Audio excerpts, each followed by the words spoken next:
Alhamdulillah, alhamdulillah,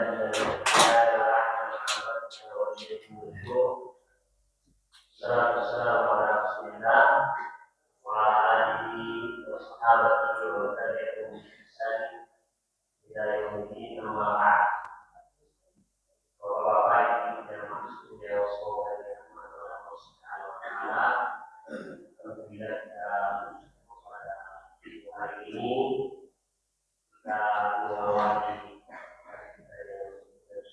Allah Subhanahu wa Ta'ala, dan semoga dalam dirinya hidayah Allah Subhanahu wa Ta'ala.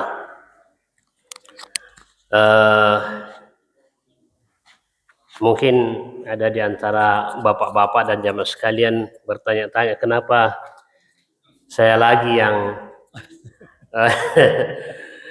duduk di depan bapak-bapak. Belum ya berapa 2 pekan yang lalu kalau tidak salah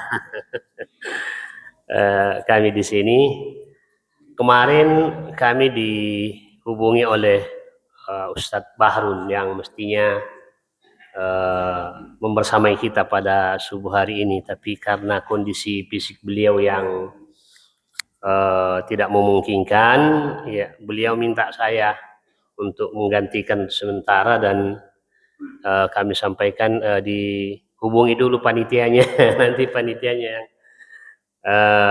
sampaikan ya. Dan alhamdulillah beliau baru turun dari pesawat kemarin, langsung hubungi saya, dan kebetulan juga dari perjalanan mengisi taklim di Maros kemarin tadi malam. Hadirin yang sangat bahagia, ayat yang akan kita angkat dan kita tadabburi pada subuh hari ini terkait dengan ibadah yang insya Allah tidak lama lagi kita akan laksanakan, ya, yaitu perintah untuk berkorban.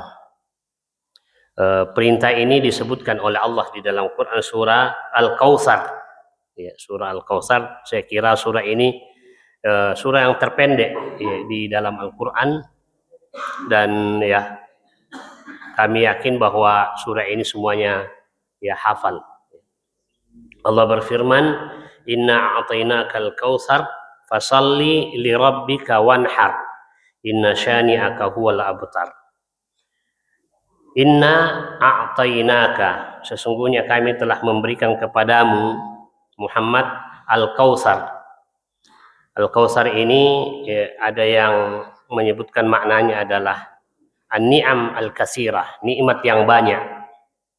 Tapi dalam penjelasan Nabi SAW mengatakan Al-Kautsar itu adalah sungai atau telaga yang Allah berikan kepada Rasulullah SAW nanti di hari akhirat. Fasalli li rabbika wanhar, maka salatlah karena Tuhanmu dan ya berkorbanlah. Inna syani'aka huwal abtar, sesungguhnya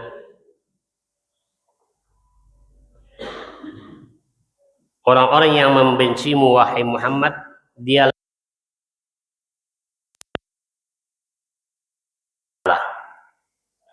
sebelum kita masuk ya melihat ya perintah Allah Subhanahu wa Ta'ala pada ayat ini,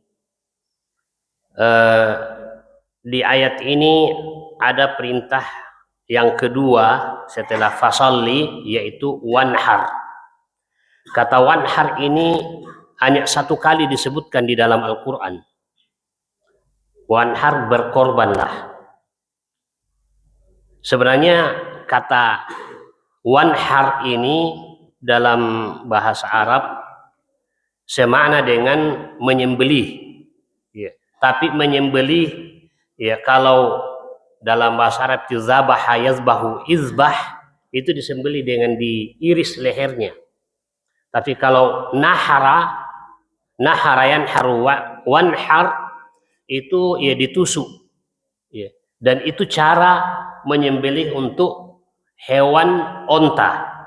Jadi hewan onta itu tidak diiris lehernya, ditusuk lehernya kalau disembelih. Nah, itulah yang diperintahkan oleh Allah dalam ayat ini. Jadi kata wanhar ini hanya satu kali saja disebutkan dalam Al-Quran di surah ini. Dan perintah berkorban itu tanggal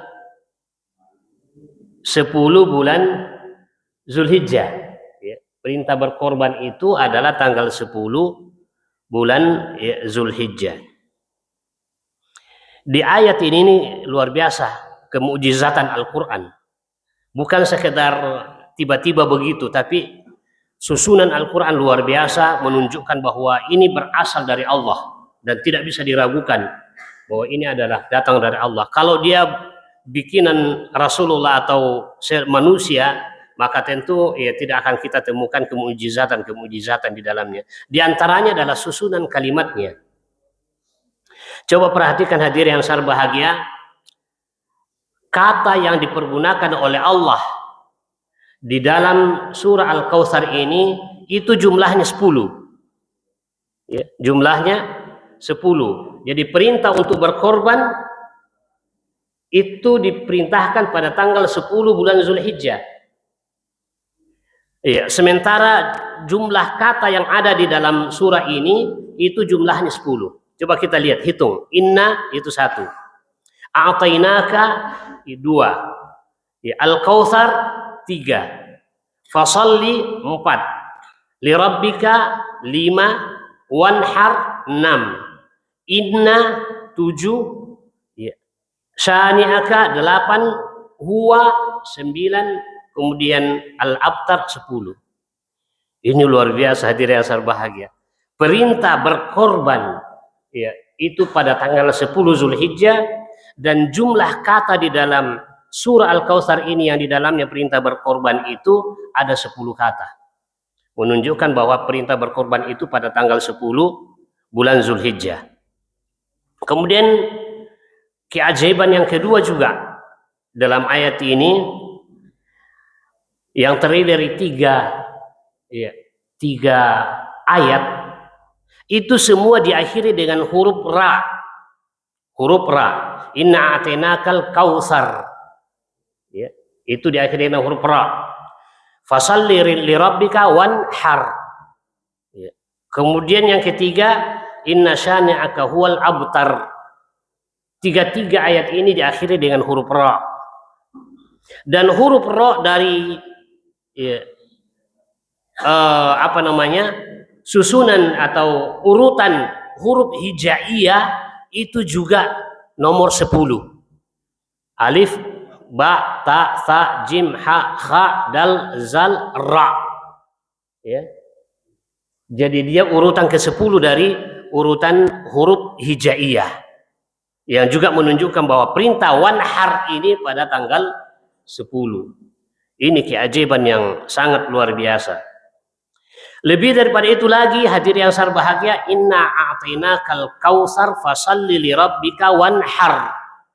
Perintah wanhar di sini ya, berkorban, titiknya saja, titik mulai dari inna a'tainaka al kautsar fasalli lirabbika wanhar. Titiknya juga itu jumlahnya 10. Inna 1, kemudian a'tainaka itu ada huruf ya dan huruf nun, berarti sudah 3. Ya, fasalli al-kautsar ada huruf sa 3 titik, berarti 1 2 3 4 5 6 titik. Kemudian fasalli li rabbika wanhar. Li rabbika huruf ba ada titiknya. Kemudian wanhar ya juga ya ada 10 ya. Titiknya saja dari inna a'tainakal kautsar fasalli li rabbika wanhar itu ada 10 titik. Itu menunjukkan ya bahwa perintah berkorban itu ya di tanggal 10 ya bulan ya Zulhijjah. Nah, hadirin yang sangat bahagia, ya, di ayat ini ada 2 perintah ya dalam konteks fi'il amar, yaitu fasalli, salatlah kamu, kemudian li rabbika wanhar, yang kedua adalah wanhar, dan berkorbanlah. Perintah di sini khitabnya kepada Rasulullah. Khitabnya kepada Rasulullah. Ya, inna a'tainaka. Huruf kaf di sini maksudnya adalah Rasulullah SAW. Ayat ini menunjukkan bahwa khitab atau perintah di dalam ayat ini kepada Rasulullah SAW. Cuma hadir yang sangat bahagia, ada satu kaidah yang disebutkan oleh para ulama kita terkait ya, dengan khitab lin Nabi SAW, yaitu khitabun lin Nabi, khitabun li ummatihi. Ini kaidah di dalam berinteraksi dengan Al-Quran, bahwa kalau ada ayat Al-Quran yang ya, memerintahkan langsung kepada Nabi Shallallahu Alaihi Wasallam, maka ketahuilah khitab itu, perintah itu juga berlaku pada umatnya. Karena Al-Quran ini diturunkan bukan pada Rasulullah SAW saja, tapi Al-Quran ini diturunkan pada ya umatnya. Memang lewat Rasulullah, ya, tapi ya secara umum ya, ayat Al-Quran ini diturunkan sebagai pedoman hidup bagi orang-orang ya, yang bertakwa dari ya, umatur Rasul Sallallahu Alaihi Wasallam. Sehingga walaupun khitabnya di sini inna a'tainaka, sesungguhnya kami telah memberikan kepadamu Muhammad, tapi berlaku juga kepada seluruh umatur Rasul Sallallahu Alaihi Wasallam, mendapatkan karunia dan nikmat yang sangat banyak dari Allah Subhanahu Wa Taala. Itu kalau ya kata Al-Kautsar itu dimaknai dengan ya, an-ni'am al-katsirah, nikmat yang banyak. Tapi kalau ya Al-Kautsar itu dimaknai bahwa dia adalah sungai yang ya, besar nanti di hari akhirat, maka itu yang dimaksudkan adalah haudin Nabi Sallallahu Alaihi Wasallam, telaga Rasulullah SAW, dan itu disebutkan dalam hadis ya, penjelasan Nabi tentang Al-Kautsar itu, telaga Rasulullah SAW. Di hari akhirat nanti ya, semua nabi Allah ya muliakan dengan diberikan telaga yang penuh dengan air yang jernih ya, di mana umatnya setiap nabi itu akan ya datang ke telaga nabinya masing-masing untuk menikmati air dari telaga tersebut. Setelah 50.000 tahun kita berdiri di padang mahsyar untuk diadili. Bisa dibayangkan itu bagaimana hausnya manusia pada saat itu. Matahari didekatkan oleh Allah di atas kepala kita dengan jarak 1 mil. Ya. Di dalam hadis Rasulullah SAW disebutkan seperti itu. Ya. Dan yang tidak merasakan panasnya matahari hanya 7 golongan yang disebutkan dalam hadis Rasulullah. Ya. Sab'atun yuzilluhumullahu yauma la zilla illa zilluh. Ada 7 golongan yang akan dinaungi oleh Allah pada hari itu ya, di saat tidak ada lagi naungan kecuali naungan Allah. Di antaranya adalah imamun adil, pemimpin yang adil. Kemudian ya rajulun qalbuhu mu'allaqun bil masajid, seorang yang hatinya terpaut ya dengan masjid. Kemudian rajulun da'athu imra'atun zatu mansabin wa jamal faqala inni akhafullah, seorang laki-laki yang dipanggil oleh wanita yang cantik dan berharta untuk berbuat ya, serong, lalu kemudian dia mengatakan ini akhafullah, saya takut kepada Allah. Ya, kemudian syabun nasya'a fi ibadatillah, pemuda yang tumbuh berkembang dalam ibadah kepada Allah. Kemudian rajulun tasaddaqa fa akhfahu fala ta'lamu shimaluhu ma anfaqa yaminuhu, seorang yang berinfak, bersedekah dengan sembunyi-sembunyi sehingga apa yang disedekahkan oleh tangan kanannya tidak diketahui oleh tangan kirinya. Dan yang terakhir, rajulun zakarallaha khalian fafadat ainah, seorang yang senantiasa berzikir mengingat Allah Subhanahu wa taala lalu ya mencucurkan air matanya. Inilah golongan yang tidak merasakan panasnya matahari yang didekatkan oleh Allah sejarak 1 mil dengan kepala kita pada saat itu. Sehingga hadir yang sangat bahagia, wajar Nabi SAW mengatakan semuanya orang berkeringat tergantung dosanya. Ada yang keringatnya sampai mata kakinya, ada yang sampai betis, ada yang sampai pinggul, bahkan ada yang berenang dengan keringatnya. Itu di hari akhirat. Dan itu cukup lama sampai kita diproses di padang mahsyar untuk diadili, dihisap, kemudian ditimbang amalan kita, dan kemudian setelah itu lalu kemudian ya semua umat akan berjalan menuju ya telaga ya nabinya masing-masing. Dan telaga yang paling utama, yang paling besar, paling luas dan ya paling nikmat adalah telaga yang diberikan oleh Allah SWT kepada Nabi kita Muhammad SAW. Semua umatnya akan menuju ke telaga itu untuk mencicipi air yang Allah siapkan di dalam telaga Rasulullah SAW. Yang disebutkan bahwa telaga Rasulullah SAW itu ya luasnya, panjang ya kali lebarnya itu seluas perjalanan 3 bulan. Ya, bagaimana kira-kira perjalanan 3 bulan? Apakah perjalanan jalan kaki atau pakai onta, atau yang jelasnya mengatakan perjalanan 3 bulan, panjangnya dan lebarnya. Kemudian jumlah gelas yang disiapkan di situ sejumlah bintang-bintang yang ada di langit dan mengkilat seperti mengkilatnya bintang-bintang yang ada di langit. Cuma hadirin yang sangat bahagia, sayang sekali ya ketika Nabi SAW berdiri di telaganya untuk menjemput semua umatnya. Ya, sama dengan kalau kita diundang hadirin yang sangat bahagia, biasanya ya pemilik acara itu ya berdiri di tempat acara untuk menjemput tamunya. Begitu juga lah Nabi SAW nanti di telaganya berdiri menjemput ya dan memberikan ya ucapan selamat kepada semua umatnya yang akan menikmati air di telaga Rasulullah SAW tersebut.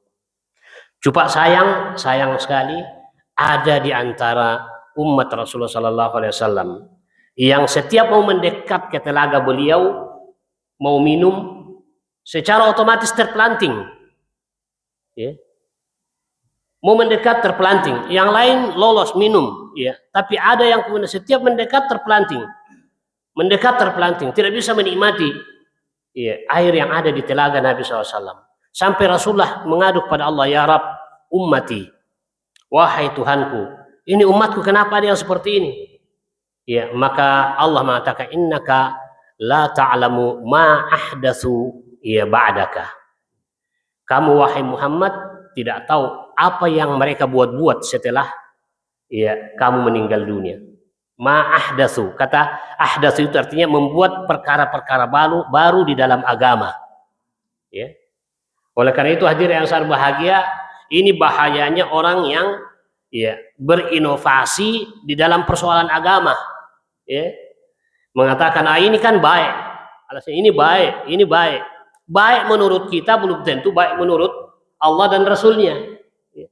Makanya kita hanya diperintahkan ittiba'ur Rasul, mencontoh Rasul. Allah mengatakan, wa ma atakumur rasulu fakhudhu wa ma nahakum anhu fantahu. Apa yang ya diberikan oleh Rasulullah maka ambil, apa yang dilarang tinggalkan. Ya, jangan terlalu banyak berinovasi di dalam beragama. Ya. Kalau tidak ada dasarnya, ya jangan kita mengatakan kita hidupkan ini. Ya bagus. Ya.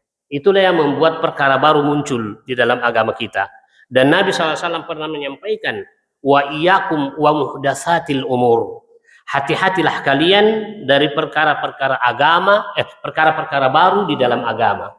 Itu larangan Nabi SAW untuk kita memunculkan perkara-perkara baru yang tidak ada dasarnya, tidak ada ya petunjuknya dari Nabi SAW. Makanya di dalam muqaddimah setiap Nabi SAW ceramah selalu mengingatkan itu. Fa inna khairal hadi Muhammadin sallallahu alaihi wasallam. Sebaik-baik petunjuk adalah petunjuk Rasulullah. Wa ahsanul kalam kalamullah. Sebaik-baik pembicaraan, sebaik-baik ucapan adalah ya firman Allah Subhanahu wa taala. Ya. Itu selalu diingatkan oleh Nabi SAW. Wa syarral umur, dan seburuk-buruk perkara kata Rasulullah, muhdatsatuha. Semua yang diada-adakan ya baru di dalam agama. Maksudnya tidak ada ya petunjuknya dari Al-Quran dan Sunnah, lalu kemudian kita ya menghidup-hidupkannya dan kemudian menganggap bahwa ini adalah bahagian dari agama. Ini bahayanya hadirin yang sangat bahagia, muhdatsatul umur. Ya, sehingga kalau kita mau ya menikmati telaga Nabi SAW yang disebutkan dalam ayat ini Al-Kautsar, itu ya harus konsisten komitmen menghidupkan sunnah Nabi SAW. Pelajari sunnah Nabi SAW dan amalkan sunnah itu. Ya, jangan kita ya mencoba-coba membuat perkara-perkara baru dalam agama, lalu kemudian kita mengatakan ini adalah bagian dari agama. Ya, karena ini menyebabkan satu di antaranya nanti kita akan terpelanting ya dari ya telaga Rasulullah SAW dan kita tidak nikmati ya telaga itu yang disebutkan dalam ya, ayat ini inna a'tainakal kautsar. Kemudian hadirin yang sangat bahagia, perintah yang pertama adalah fasalli. Asal katanya ini kan shalla yusalli, fiil amarnya adalah salli. Kalau khitabnya banyak namanya sallu, tapi khitabnya di sini adalah Rasulullah. Tapi walaupun khitabnya adalah Rasulullah, tapi sesungguhnya khitab ini berlaku pada umatnya juga. Ya. Kalau umatnya langsung yang diperintah oleh Allah, maka mestinya Allah mengatakan sallu. Ya. Tapi karena Nabi yang langsung diperintahkan, ya maka dikatakan salli, fasalli. Nah, perintah untuk salat. Salat apa yang Allah perintahkan kepada Nabi SAW dalam ayat ini? Ya, yang oleh sebahagian ahli tafsir kita, ya ada yang ya mengatakan bahwa perintah salat ini umum. Ya, perintahnya ya umum, khususnya ya salat wajib, salat fardu yang 5 waktu. Ini satu. Ya, kemudian ya di antara ulama kita dan ahli tafsir kita mengatakan maksud di sini fasalli adalah salat Idul Adha. Salat Idul Adha. Karena ya ada yang perintah fasalli, kemudian wanhar, itu dua perintah yang ada kaitannya. Perintah wanhar berkorban ini pada waktu Idul Adha, yaitu berkorban menyembelih hewan. Maka kata fasalli di sini maksudnya adalah salat Idul Adha. Walaupun kemudian hadirin yang sangat bahagia, ya kalau ya kita mengatakan bahwa yang dimaksudkan di sini hanya khusus pada salat Idul Adha, sementara konteks ayatnya ini mengatakan fasalli, perintah dalam bentuk fi'il amar, dan satu kaidah yang disebutkan oleh para ulama kita bahwa al aslu fil amri lil wujub. Asal sebuah perintah menunjukkan perintah itu hukumnya wajib. Jadi kalau kita baca Al-Quran atau hadis Nabi SAW, di sana ada perintah, maka ya ketahuilah bahwa hukum asal perintah itu hukumnya wajib. Kecuali kalau ada dalil yang lain atau ada nas lain dari Al-Quran atau hadis yang menurunkan posisi ya hukumnya wajib itu menjadi sunnat. Bahkan kemudian mungkin ya perintah itu turun derajatnya menjadi mubah, boleh, bukan ya kewajiban, tapi itu menurunkan posisi kewajiban itu, perintah itu menjadi wajib ya kalau ada nas yang menerangkan nas tersebut ya untuk ya turun menjadi sunnat atau menjadi ya wajib. Nah, di sini hadirin yang sangat bahagia, perintahnya adalah perintah langsung dari Allah fasalli, dalam ya konteks ya fiil amar atau ya kata perintah. Dan tadi ya kaidahnya adalah al aslu fil amri lil wujub. Asal sebuah perintah menunjukkan perintah itu hukumnya wajib. Sementara salat Idul Adha oleh para ulama kita, ya walaupun ada juga perbedaan di kalangan mereka, ada di antara ulama kita yang mengatakan hukumnya wajib, wajib ain, wajib pribadi, setiap pribadi muslim untuk salat Idul Adha. Ini berdasarkan pada ayat ini, fasalli. Ya. Kemudian kebanyakan ulama kita termasuk mazhab Syafi'iyah memandang bahwa salat Idul Adha dan salat Idul Fitri itu ya hukumnya sunnat muakkadah. Sunnat yang sangat-sangat dianjurkan, sangat dipentingkan. Jadi dia tidak sampai pada derajat wajib, tapi turun ya menjadi sunat yang sangat-sangat dipentingkan. Itu menurut ya sebagian besar ulama dan khususnya di kalangan mazhab ya Syafi'iyah. Dasarnya apa? Dasarnya ya, Nabi SAW mengatakan ya man kana lahu sa'atun ya, summa lam yudahhi fala yaqrabanna musallana. Barang siapa yang memiliki kesanggupan untuk berkorban dan dia tidak berkorban, maka jangan sama sekali mendekati tempat salat kami. Hadis ini menjadi pegangan pada pendapat yang pertama tadi. Itu pegangan bahwa ternyata salat Idul Adha itu hukumnya wajib. Kenapa? Karena ya di situ ditekankan oleh Nabi SAW, fala yaqrabanna musallana. Jangan sama sekali ya mendekati ya tempat salat kami. Di situ ada takkid ya, fala yaqraban ya. Mestinya kalau dia tidak ditakkid atau tidak diberikan penekanan yang kuat, ya mestinya katakan fala taqrab ya. Fala taqrab musallana. Jangan dekati ya tempat salat kami. Tapi ya dia ditakkid oleh Nabi SAW ya, dengan nun takkid yang ya tsaqilah. Nun takkid itu nun yang dipakai untuk mempertegas ya sesuatu. Ya ada yang ringan dan ada yang berat. Yang ringan itu kalau dia sukun, ya kalau yang berat itu bertasdid. Dan di sini ya, yang dipakai adalah nun takkid yang ya berat. Fala taqrabanna musallana. Itu menunjukkan bahwa penekanan yang sangat kuat dari Nabi SAW bagi mereka yang sanggup berkorban, lalu dia tidak berkorban, maka jangan dekati ya, musalla atau tempat salat kami. Maka ya, hadis ini ya, oleh kelompok yang pertama tadi dari ulama kita ya, dianggap memperkuat ya, perintah yang ada di dalam ya, ayat tadi wanhar, sehingga ya, mereka mengatakan itu hukumnya ya wajib. Walaupun kemudian ya, dari berbagai dalil-dalil yang memerintahkan untuk berkorban di hari raya Idul Adha itu oleh kebanyakan ulama khususnya dari mazhab Syafi'iyah itu, lalu kemudian mereka mengatakan tidak sampai pada derajat wajib ain, tapi dia adalah sunnat muakkadah, sunnat yang sangat-sangat di stressing dan ditekankan dalam agama kita. Fasalli li rabbika wanhar. Nah, oleh karena itu hadirin yang sangat bahagia, berdasarkan ayat ini dan hadis Nabi SAW tadi itu, maka ya, bagi seorang muslim ya, yang memiliki kesanggupan ya, sepantasnya untuk menghidupkan sunnah Nabi SAW, yaitu berkorban. Ya. Di samping dia adalah perintah dari Allah, kemudian juga ya, perintah ya, dari Nabi kita Muhammad SAW, ya, juga berkorban itu memiliki ya, keutamaan yang sangat-sangat luar biasa. Kata Rasulullah SAW dalam hadis yang sahih,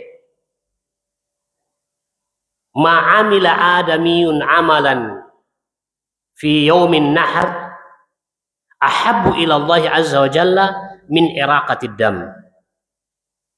Tidak ada seorang Bani Adam yang melakukan satu amalan yang paling dicintai oleh Allah dan paling utama pada tanggal 10 Zulhijjah selain daripada menyembelih korban. Itulah amalan yang paling utama. Begitu banyak amalan-amalan dalam agama kita ini, ya. Bahkan hadirin yang sangat bahagia, amalan yang paling tinggi dalam Islam itulah jihad fisabilillah. Kata Rasulullah, al-jihadu fisabilillahi dzirwatu sanamil Islam. Jihad fisabilillah itu adalah merupakan tulang punggung Islam.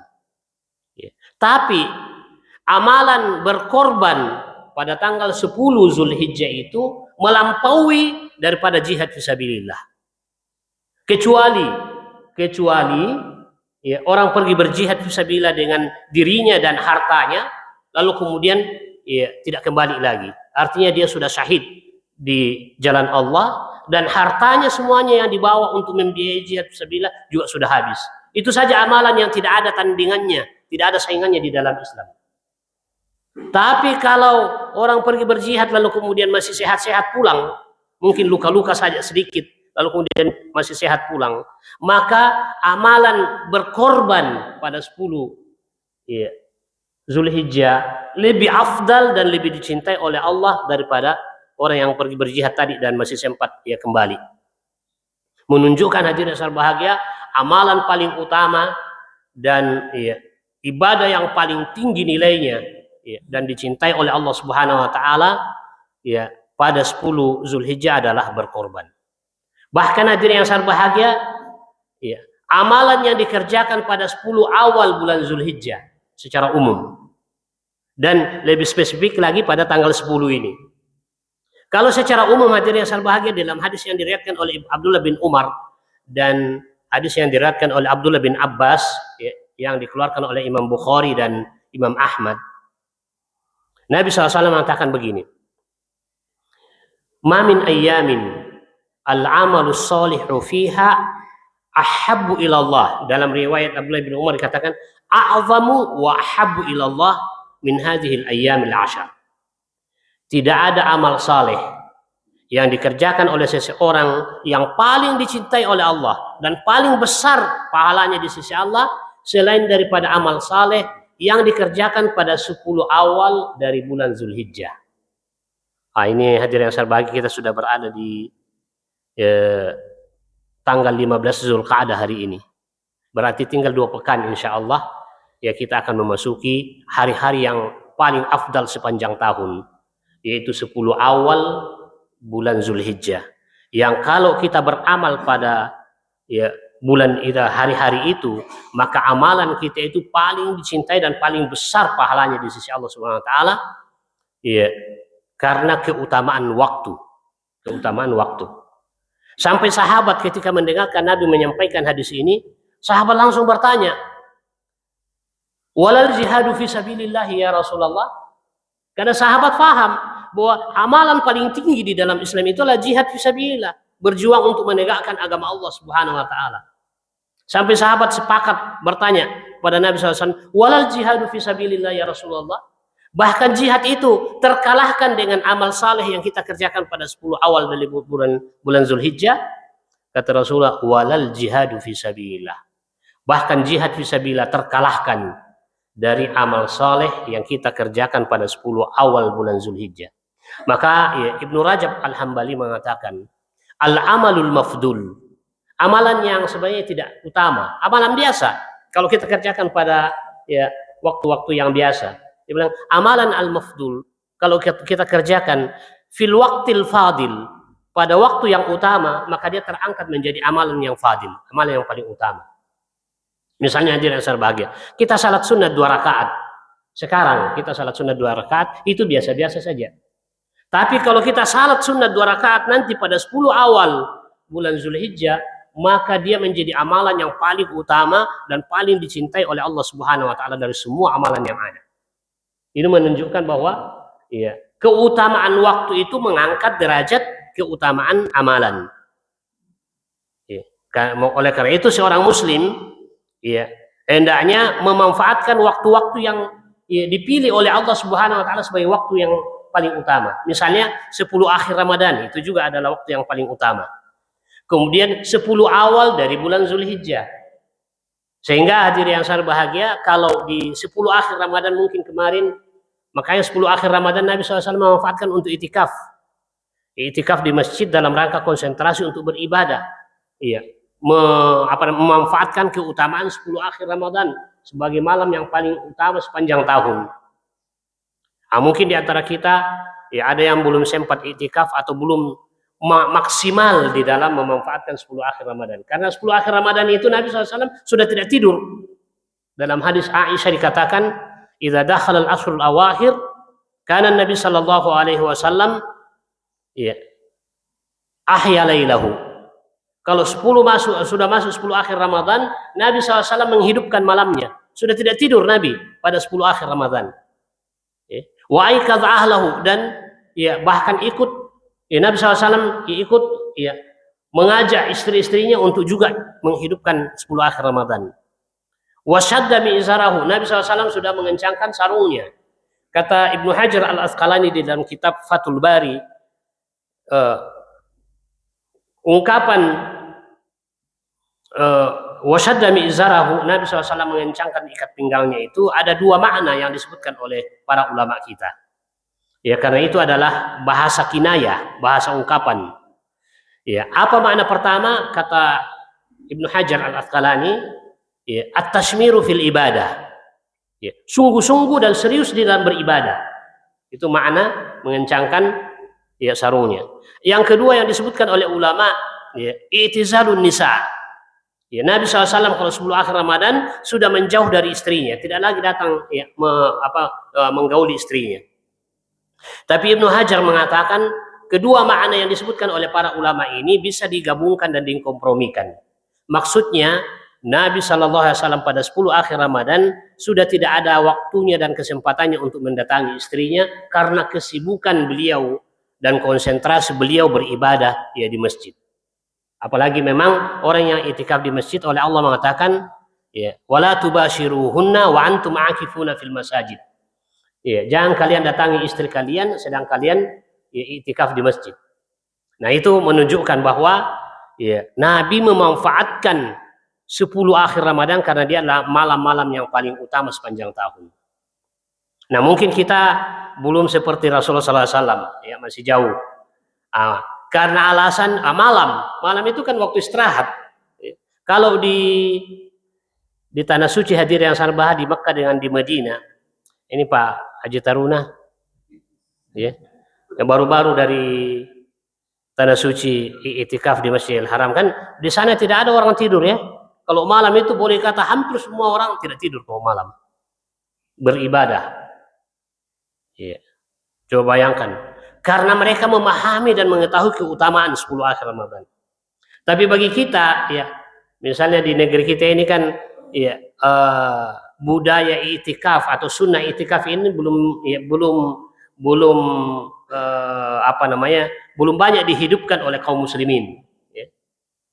Apalagi alasan kita ini kan malam itu waktu istirahat. Nah sekarang hadir yang berbahagia, Ramadan sudah berlalu, malam-malam 10 akhir itu sudah kita lewatkan dan mungkin kita belum bisa maksimal ya, sebagaimana yang diharapkan. Sekarang Allah Subhanahu Wa Taala siapkan lagi 10 awal ya, bulan Zulhijjah. Ya. Yang oleh Ibnu Taimiyah mengatakan bahwa kalau ditinjau dari malamnya, maka malam 10 akhir Ramadan itu lebih afdal. Tapi kalau ditinjau dari sisi siangnya, maka 10 awal bulan Zulhijjah lebih afdal. Oleh karena itu, ya kira-kira alasan apa lagi kita nanti? Ya kalau masuk 10 awal Zulhijjah kita tidak manfaatkan dengan maksimal. Padahal itu siang harinya, bukan malamnya. Kalau malamnya ya kita istirahat tentu, ya tidur. Tapi siangnya ini, ya, yang paling afdal. Sepanjang tahun, ya 10 awal bulan Zulhijjah ini. Kata Rasulullah tadi, ya al-amalu salihu fiha ahabbu ilallahi wa a'zam ilallahi. Ya. Dan amalan salih yang dikerjakan pada 10 awal bulan Zulhijjah itu lebih afdal, lebih ya, dicintai oleh Allah dari semua amalan yang ada. Sampai sahabat bertanya, walal jihadu fisabilillah, bahkan jihad terkalahkan ya Rasulullah? Kata Rasulullah, walal jihadu fisabilillah, bahkan jihad terkalahkan dengan amal saleh. Jadi kita salat 2 rakaat saja atau mengaji mungkin ya beberapa ayat kita baca itu lebih afdal daripada kita pergi berjihad di luar ya hari-hari itu. Luar biasa hadirin yang sangat bahagia, ya keutamaan waktu yang Allah siapkan untuk kita ya bisa memanfaatkannya secara maksimal. Sayang masih banyak di antara kita kaum muslimin yang belum paham keutamaan 10 awal dari bulan Zulhijjah ini. Nah, amalan apa yang perlu kita hidupkan di hari-hari yang paling utama itu? Ya. Pertama yang paling utama adalah haji dan umrah. Ya. Maka beruntunglah saudara-saudara kita yang tahun ini mendapat kesempatan ya dari Allah SWT untuk berangkat melaksanakan haji. Dan kenapa hadirin yang haji dan umrah menjadi amalan paling utama dari semua amalan yang ada di bulan ya, Zulhijjah tersebut? Karena menggabungkan 2 keutamaan. Keutamaan waktu dan keutamaan tempat. Ya. Waktu yang paling afdal adalah 10 awal bulan Zulhijjah. Dan mereka melaksanakan umrah dan haji itu ya, pada waktu itu. Lalu kemudian yang kedua keutamaan tempat. Tempat yang paling afdal adalah Makkah dan Madinah. Dan mereka melaksanakan ibadah umrah di Makkah. Ya, di tempat suci. Maka ya, mereka menggabungkan antara fadlul makan wa fadlul waqt atau fadlul zaman, maka ya pantas kalau ya ibadah haji dan umroh itu menjadi ibadah yang paling utama dikerjakan oleh seorang muslim pada ya hari-hari itu. Makanya bagi bapak-bapak dan ya ibu-ibu sekalian yang belum sempat ya melaksanakan haji, ada kemampuan, jangan ditunda-tunda. Ya, jangan ditunda-tunda karena ini adalah peluang besar kita meraih keutamaannya yang sangat besar. Di antaranya kata Rasulullah SAW dalam hadis yang sahih, al-umratu ilal umrati kafaratun lima bainahuma, wal hajjul mabrur laisa lahu jaza illal jannah. Ya. Umrah dengan umrah berikutnya, nah ini menunjukkan bahwasanya dianjurkan kita sering melakukan umrah karena antara jarak umrah dengan umrah berikutnya itu menjadi penghapus dosa-dosa di antara keduanya.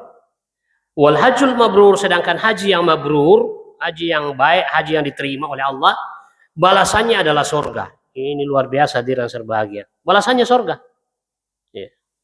Nah, oleh karena itu hadirin yang berbahagia bagi bapak-bapak dan ibu sekalian yang ya memiliki kesanggupan, paling tidak bayar DP dulu sekarang untuk dapat seat. 25 juta ya sudah bisa dapat seat. Nah, tinggal menunggu waktunya kapan kita ya dapat ya giliran, karena ini antri orang ini 20 tahun, 25 tahun. Ya. Tapi ada yang lebih cepat dari itu. Ya. Ada seorang teman ini yang bisa ya berangkat tahun ini itu 9 tahun saja antri sudah bisa berangkat.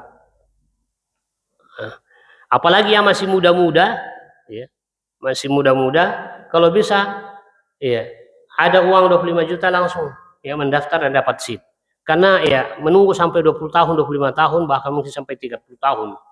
Ya kalau ya umur kita ya 30 tahun, lalu kemudian ya nanti ya dapat giliran 30 tahun yang akan datang, berarti usia 60 tahun kita berangkat. Masih bagus lah, usia 60 tahun. Yang susah itu hadirin yang berbahagia sudah kalau sudah di atas 70 tahun berangkat. Sudah tidak dinikmati pelaksanaan ibadah. Karena tentu banyak sudah uzur yang tidak bisa dilakukan, banyak hal yang tidak bisa dilakukan karena uzur. Ya. Tapi kalau masih muda, makanya saya sering ya nasihatkan kepada orang yang ya punya kesanggupan, punya uang, punya rezeki, jangan tunda-tunda berangkat umroh dan haji. Kalau sudah tua, sudah 70 tahun ke atas berangkat, tidak dinikmati lagi ibadah.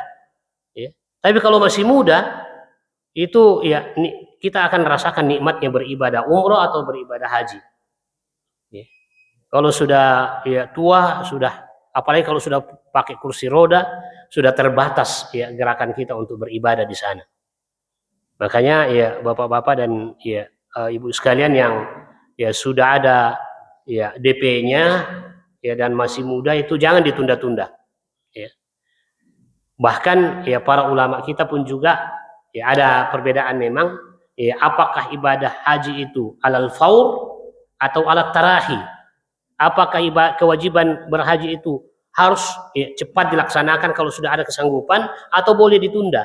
Itu ada dua pendapat ya ulama kita tentang masalah itu. Ada di antara ulama kita bilang tidak boleh, pokoknya ya kalau sudah ada kesanggupan harus berangkat. Ya. Ada juga yang takkan boleh ditunda karena dia adalah ya ibadah yang ya tidak ditentukan harus ya seperti ini.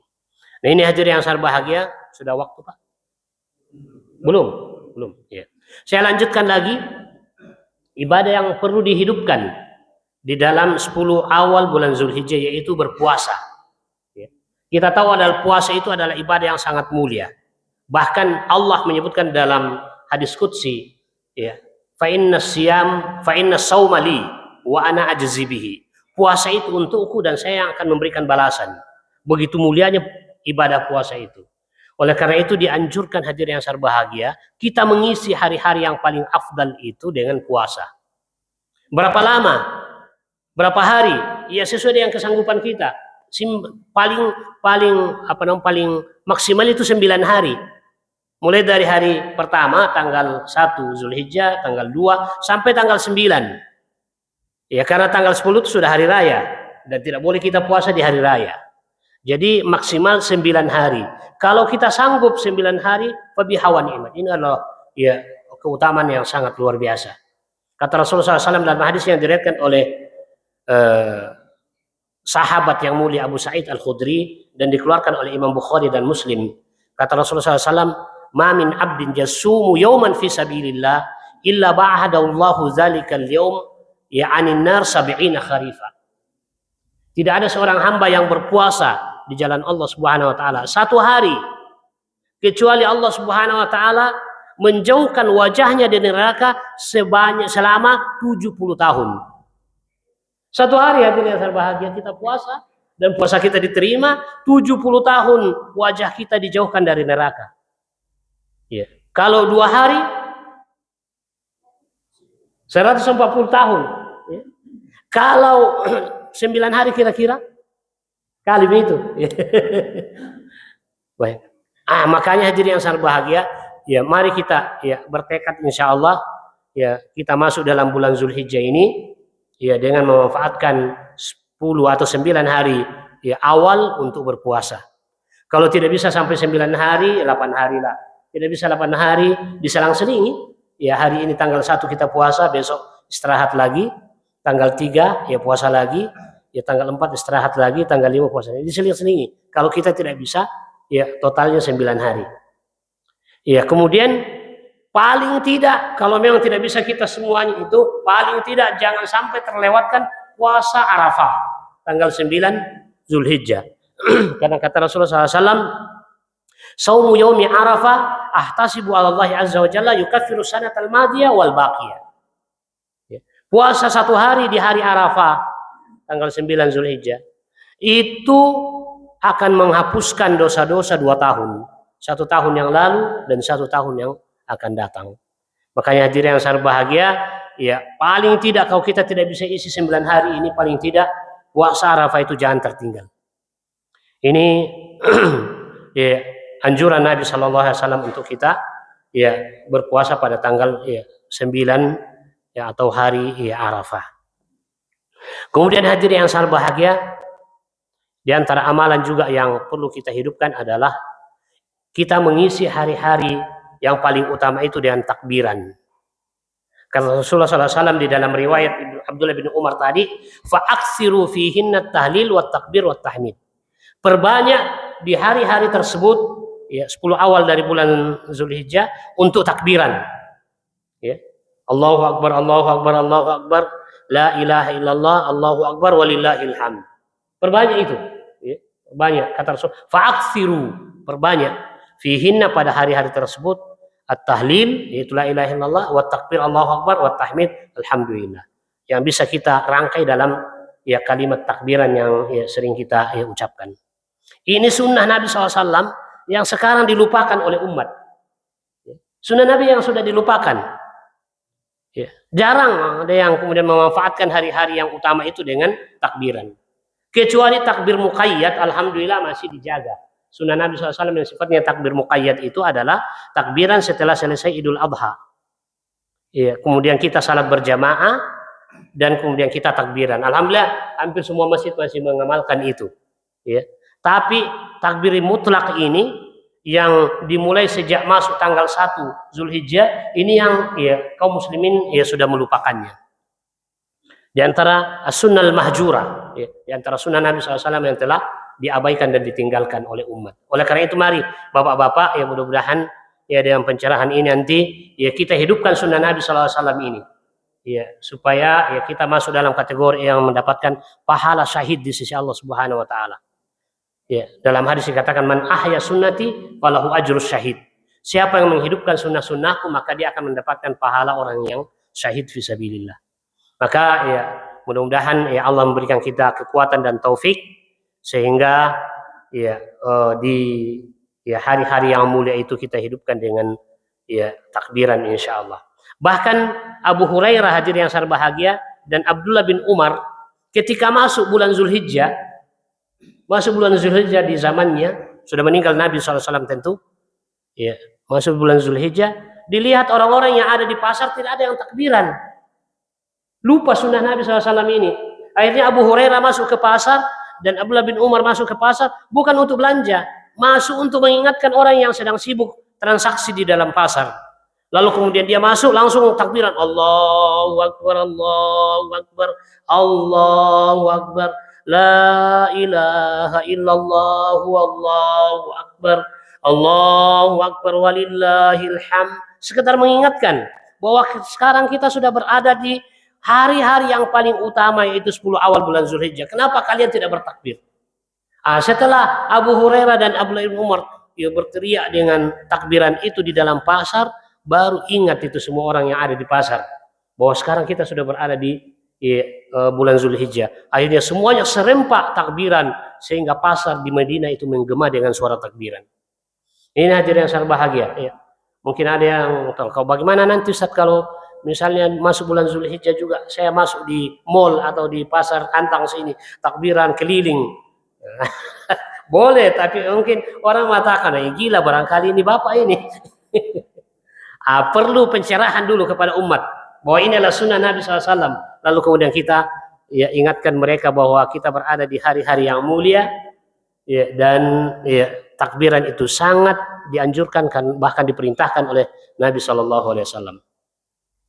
Sudah waktu Pak? Belum. Saya tambah lagi kalau begitu. Oleh 13, oke. Saya tambah. Ya. Amalan yang juga dianjurkan di dalam 10 awal bulan Zulhijjah itu, secara umum ada semua amal saleh. Semua amal saleh dan salat dan ibadah-ibadah sunat. Misalnya salat-salat sunat. Ya, salat sunat, perbanyak salat sunat. Termasuk misalnya diantaranya salat duha, jangan tertinggal. Kemudian juga salat yang biasa kita kenal dengan salat syuruk. Karena ibadah itu kata Rasulullah SAW, man sallal fajra fi jama'atin. Siapa salat subuh berjamaah, tsumma yaqudu fi musalla, lalu kemudian dia duduk di tempat salatnya, yazkurullah, berzikir pada Allah. Apakah kita berzikir sendiri-sendiri atau termasuk seperti ta'lim seperti ini, itu bagian daripada zikir. Atau baca Quran, itu bagian daripada zikir. Hatta tatul asyam, sampai terbit matahari. Tsumma shalla raka'ataini, kemudian salat 2 rakaat, ta'dilu hajjatan au umratan tammatan. Maka pahalanya itu sama dengan haji atau umroh, sempurna, dan sempurna. Itu kesempatan sunnah ini kita hidupkan di awal bulan Zulhijjah. Jadi kalau kita, apalagi kalau kita puasa kan, terus kita puasa, kemudian datang salat subuh berjamaah, jangan langsung pulang bilang pergi minum teh, minum kopi, dan kita puasa. Kita duduk dulu di masjid, berzikir, kemudian baca Quran sampai terbit matahari. Sudah itu salat 2 rakaat. Maka ibadah yang kita kerjakan sejak tadi salat subuh berjamaah sampai kita salat 2 rakaat, itu pahalanya sama dengan pahala umrah, sempurna, dan sempurna, kata Rasulullah. Ini kesempatan mengamalkan sunnah ini di 10 awal bulan Zulhijjah. Termasuk juga hadir yang berbahagia, baca Quran. Mari kita bertekad masuk bulan Zulhijjah, tidak ada hari dari hari 10 itu kecuali kita baca Quran di dalamnya. Kalau perlu kita bikin target, 1 hari harus baca Quran 1 juz. Sehingga selesai 10 juz kita baca 10 hari di awal Zulhijjah. Atau kalau bisa 3 juz 1 hari. Bisa kira-kira Pak ya? Bisa 3 juz. Berarti 10 hari kita khatam Al-Quran. Itu luar biasa. Amalan yang paling dicintai oleh Allah dan paling utama di hari-hari tersebut. Nah, kemudian termasuk juga kalau bisa amalan yang perlu kita perbanyak dan kita hidupkan adalah bersedekah. Jangan lewatkan, setiap hari harus bersedekah. Tidak harus banyak. Tidak harus banyak. Yang penting rutin. Rutin dan kemudian ikhlas, insya Allah itu juga lebih afdal daripada jihad fisabilillah.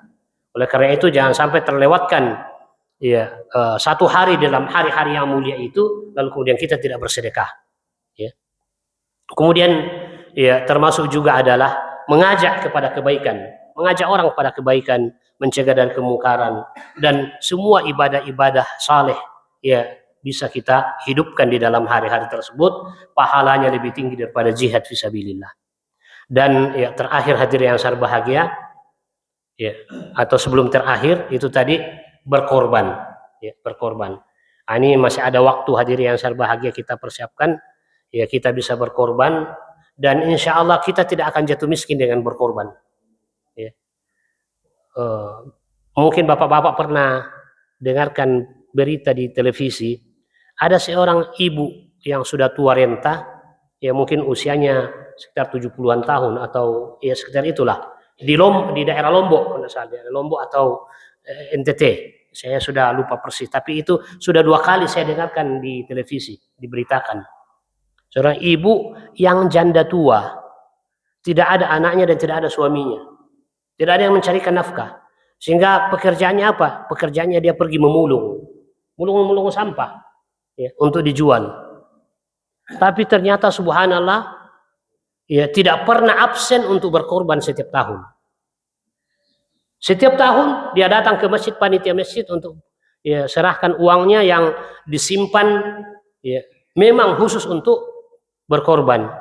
Dia berikan kepada panitia masjid bahwa saya ini ya, mau berkorban. Itu setiap tahun. Ya. Dan tahun terakhir sebelum meninggal dunia dan sebelum diberitakan berita ini, ternyata dia berkorban dengan seekor sapi sendirian. Ini luar biasa hadirin. Kenapa? Karena dia paham tentang keutamaan berkorban. Ya. Masa kita yang ada penghasilan tetap dan bisa kita siasati untuk bisa berkorban, tidak bisa berkorban, hadirin yang bahagia. Ya. Ya, karena ya sekali lagi kita tidak akan jatuh miskin dengan berkorban. Insya Allah Allah akan gantikan yang lebih banyak lagi bismillah. Ya. Makanya ya ibadah berkorban ini sebagai ibadah yang paling afdal pada tanggal 10 Zulhijjah. Ya itu ya mari kita ya upayakan, apalagi masih ada waktu di depan kita untuk bisa ya berusaha ya menyimpan atau menabung, ya mudah-mudahan bisa kita laksanakan ibadah itu, ibadah 1 kali dalam 1 tahun, dan boleh jadi tahun depan kita sudah tidak diberikan kesempatan oleh Allah untuk berkorban. Maka ya mari kita manfaatkan, hadirin yang berbahagia. Ya kata Rasulullah SAW ya bahwa ibadah korban kita itu akan dinilai semua ya jadi pahala. Tanduknya dinilai ya berpahala, padahal kita tidak makan itu ya tanduknya. Ya. Kukunya juga dinilai pahala. Bahkan kata Rasulullah SAW, semua bulu-bulu yang ada di badan hewan yang kita korbankan itu dihitung. 1 bulu, 1 lembar itu adalah 1 kebaikan. Ada yang hitung nih, itu berapa bulunya itu sapi atau kambing yang kita korbankan. Seperti itulah pahala yang akan Allah berikan kepada kita. Maka sebenarnya orang Islam yang masuk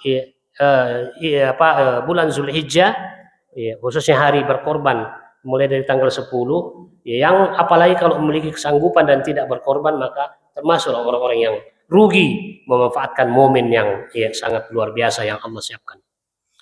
Terakhir sekali hadirin yang sangat bahagia, ya diantara amalan yang perlu kita hidupkan bagi dalam hadis Nabi SAW disebut, bagi siapa yang menra'ah hilal Zulhijjah, ya, siapa yang melihat hilal Zulhijjah, artinya sudah tahu bahwa besok misalnya masuk bulan Zulhijjah, maka janganlah dia warada ahduk ayyudahi, lalu dia mau berkorban, maka ya falyumsik sya'rahu wa azfarahu, maka jangan dia lagi cukur rambut dan potong kuku.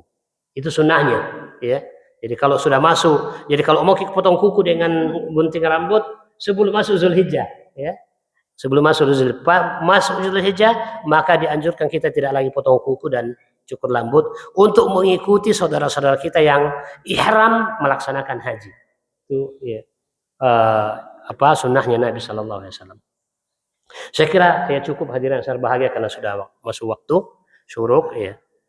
Mudah-mudahan Allah Subhanahu Wa Taala memberikan kita taufik dan inayahnya untuk ya bisa menghidupkan 10 awal dari bulan Zulhijjah tersebut. Wassallallahu ala Muhammadin wa ala alihi wa sahbihi ajma'in wa akhiru da'wana alhamdulillahi rabbil alamin. Wassalamualaikum warahmatullahi wabarakatuh.